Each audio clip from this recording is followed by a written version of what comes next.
deformed when they grew up.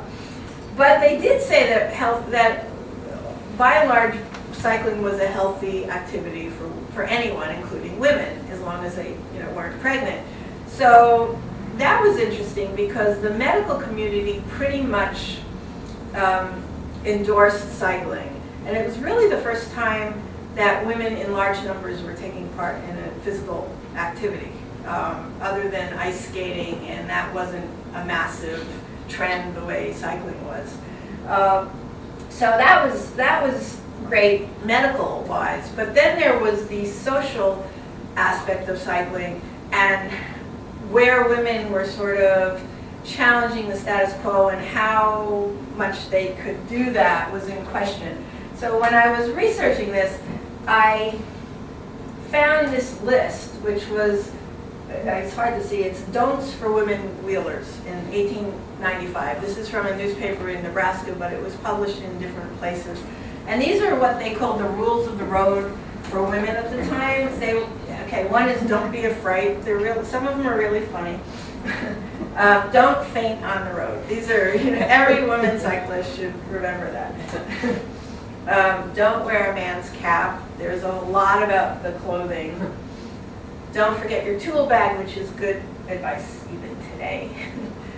Don't attempt a century, which is 100 miles, pretty much non-stop, with maybe a break for the bathroom, but 100 miles in a day. Don't coast, it is dangerous. True. Don't say feel my muscle, which I like. That's one of my favorites. Don't criticize people's legs, and I think they mean leggings, I'm not sure. Or maybe they mean legs, I don't know. Don't boast of your long rides if you're a woman. If you're a man, I guess it's okay. Don't wear loud-hued leggings, because there was a lot of concern about the clothing. Don't wear clothes that don't fit. Don't wear jewelry while on a tour. And when I was growing up in the 60s and 70s, there was always a lot of debate on whether women tennis players should wear jewelry, or basketball players. So this is, I guess, along those lines. Don't powder your face on the road. Don't go to church in your bicycle costume. Now there was some difference of opinion on this, because at the time, many people worked 6 days a week. So Sunday was the day that they went bicycling. And church attendance really suffered because a lot of the people were going out to ride bikes.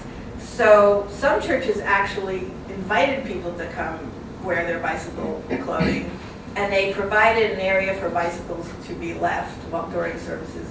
A couple of ministers tried to hold services on bike paths, so people would have to stop. So I don't know if that one was universal. Don't imagine everyone is looking at you, because that's not modest.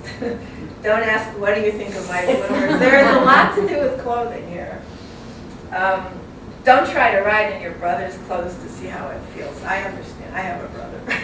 He always had much more comfortable sports clothing than I did. Don't overdo things. Let cycling be a recreation, not a labor. I think that's what. Do you know what they meant by don't be afraid? I think it's the scorchers who went really, really fast scared people, and they scared horses. And in the beginning, that was a real issue. There was a court case about whether or not people could ride their bicycles in Central Park, because apparently some cyclist scared a horse, and the horse, he was on a buggy, and he went wild and flipped over the buggy, and the man in the buggy got injured. So I think it's the idea of going so fast that you scare people. I think that's what the fright was.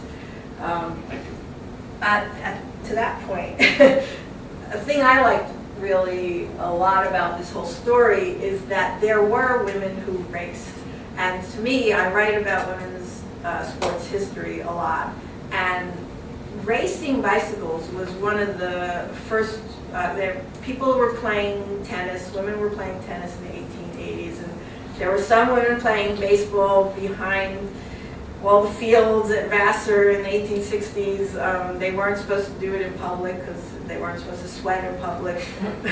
But they were racing, and this is not a documentary picture, but it's from the mid-1800s in Paris. But in the United States, in the 1880s and then 90s, there were women who were racing and doing exhibitions. And this is Louise Armando, who is from Montreal, but she raced in the United States. And she used to race against men, women, horses, dogs, on a track, on a wooden track. And bicycle racing was really popular almost as soon as the bicycle came to the United States. And it was seen as very acceptable for men and not so acceptable for women. The League of American Wheelmen, which was the lobbying organization that tried to get roads paved so cyclists would have better places to ride, they ruled that women should not race, but still they did. And in 1891, I found coverage in the St. Paul newspaper for a 6-day bicycle race that took place in St. Paul. Now, the 6-day races, some were 24 hours, some were a certain number of hours per day, 6 days in a row. That's what this was. This was 6 days, 3 hours a night, and it was in St. Paul on a wooden track inside, and people paid, and I read that men came, women came, and someone wrote, well, why shouldn't women come to watch this? Because they're seeing their own sisters riding bicycles. But there were profiles of all the cyclists in the paper. There was coverage every single day. Louise Armando, whose name is spelled wrong, she raced, and you can't really see all of them. This is Lily Williams and Helen Baldwin on the bottom, and May Allen and Frankie Nelson. And Frankie was from Brooklyn. She won. I believe she went 200 and something miles. And what they did is you had your cumulative mileage. So the track was an eighth of a mile, so eight turns was 1 mile, and they added each night. And Louise was doing well for the first several nights, and then her stomach started bothering her, and she tried to keep going, but she was slowed down. Somebody else, I think it was Lily Williams, fell on the second night and got back up on her bike and rode about 2 more miles, and then realized she had separated her shoulder. I mean, these are really tough women, and I'm inspired to see that they were doing this back then, even though it was crazy, fearless riding. And when I wrote used to write a blog for about nonfiction books for kids. There are a bunch of nonfiction authors, and so I wrote a blog and I talked about Frankie Nelson, and I talked about how I really wanted her picture and I couldn't find her picture. And so this man sent me her picture. He found it. So it's amazing that these resources are out there. And so that's Frankie. She looked just like she did in the drawing. The previous slide was, there were little tiny drawings in a newspaper that I blew up because it was very difficult to find photographs. Besides the people who were racing on the track, there were these marathon riders like Dora Reinhardt, who was from Denver, and in 1896 she rode over 17,000 miles, and a lot of these roads around Denver were not paved, they were muddy, they were hilly. She rode 100 miles a day for 10 days in a row, and then 20 days in a row in November, 100 miles every single day. And she was married, and she said, my husband wants to go out and ride with me, but it just takes so much out of him that I don't want him to come with me because he'll slow me down. A culotte design was named for her, the Reinhardt skirt, and she was, a lot of this was regional, and actually I only found out about her because Jackie, my friend who's here, was traveling through Denver and saw something about her. But she was really very well known in that area, in Denver. and she spoke at conferences about women riding and things like that. There's another woman who I don't have her slide, Annie Kopchowski, who was from Boston, who was a Jewish immigrant who had 2 children under the age of 5, and she, theoretically, there was a wager that she heard about. There's still some question as to whether this wager was true, but the wager was that no woman could ride a bike around the world in 15 months.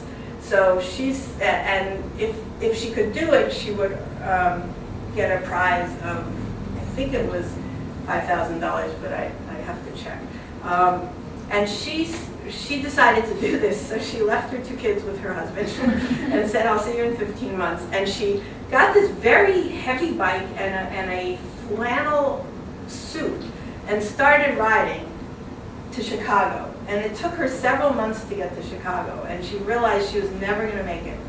But someone there convinced her to switch bikes to a very light men's bike with the bar, because at that time, the women's bike, the drop frame, was invented by a man whose wife said, I want to have a bike that I could feel more comfortable, where my skirts would fit in the drop frame. So it was invented, but the men's bike is sturdier because it's got the triangular structure.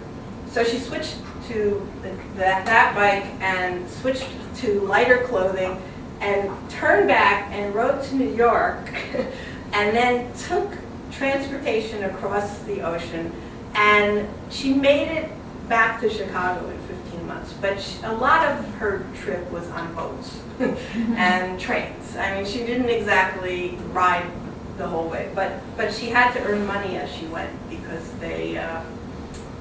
that's part of the stipulation of the bet, that she couldn't start with money.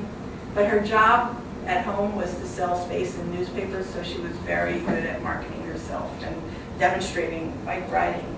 So she was another of the marathon bike riders that I found. Okay. I wanted to talk about the bicycle in popular culture, because if you go back to the 1890s and do any research, you'll find short stories, you'll find lots of sheet music about bicycles, about women and bicycles, about women and men and bicycles. This is a piece of sheet music which I like because it's kind of like Kiss My Grits from the Alice show. It's like, and she says to them, like, all these men were yelling at her for riding her bike, and she says, salute my bicycle. So I think that was a British song. This Macy was about the queen of the dark town racers, which is a derogatory term used for the black ghetto. But she was, this was distributed with the San Francisco Examiner, and Macy was the object of the love of the man who's singing the song. And then I like this one because it sort of represents what the bicycle meant at that point. Like, people really said, what will the girls do next? They're doing this. This is such a different life than they had just 10 years before. And then this is a board game that I did not get to open the board game, but I saw this in a museum, and I liked that it was the theme for a board game. There are also lots of advertisements which had nothing to do with bicycles, but used them in their imagery. This is an ad for candy, a candy manufacturer in Lower Manhattan. And then this is for a flour that you bake with, and it had nothing to do with bicycles, but it was a great, you can shut this, oh, then you can't see. And this is salmon, and it's Cycle brand salmon, and of course there's the bicycle playing cards too, which I didn't use because I was worried about copyright. These are long gone companies, and Springfield is Illinois, not Massachusetts, but it's a carpet manufacturer. And the last one is another cigar box label, which was, there were lots with women on bicycles. So it was